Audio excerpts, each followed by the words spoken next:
Hello മച്ചന്മാരെ, welcome back to Mallu explainer. കഥയുടെ ആരംഭത്തിൽ തന്നെ എവിടുന്നാന്നറിയില്ല ഒരു പ്രത്യേകതരം ജീവികൾ കടലിലേക്ക് വന്ന് വീഴുകയാണ്. കടലിൽ നിന്നും ആ ഒരു ജീവികൾ പതിയെ പതിയെ ഹാർബറിലേക്ക് എത്തിയിട്ടുണ്ട്. അവിടെ ഉണ്ടായിരുന്ന ഓരോ കപ്പലുകളിലെ കണ്ടെയ്നറിന്റെ ഉള്ളിലേക്ക് ഇവറ്റകൾ കയറി പറ്റുകയാണ്. ഈ ജീവികളാണ് പാരസൈറ്റ്സ്.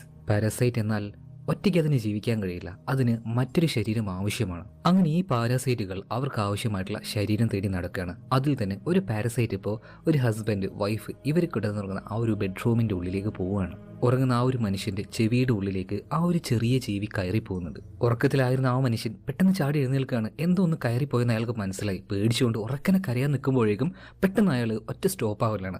അതായത് അയാളുടെ തലയുടെ ഉള്ളിലേക്ക് കയറിയ ആ ഒരു പാരസൈറ്റ് ഇനി അയാളെ കൺട്രോൾ ചെയ്യാൻ വേണ്ടി പോവാണ്. അതാണ് ഈ ജീവികളുടെ പ്രത്യേകത. ഇനി ആ ശരീരം ആ മനുഷ്യൻ്റെതല്ല, ഇപ്പൊ കയറിപ്പോയ ആ പാരസൈറ്റിൻ്റെതാണ്. ഈ മനുഷ്യൻ ഇനി എന്ത് ചെയ്യണമെന്ന് ഈ പാരസൈറ്റ് തീരുമാനിക്കും. അയാളുടെ ഉള്ളിലുള്ളത് മുഴുവൻ തിന്ന് തീർത്തുകൊണ്ട്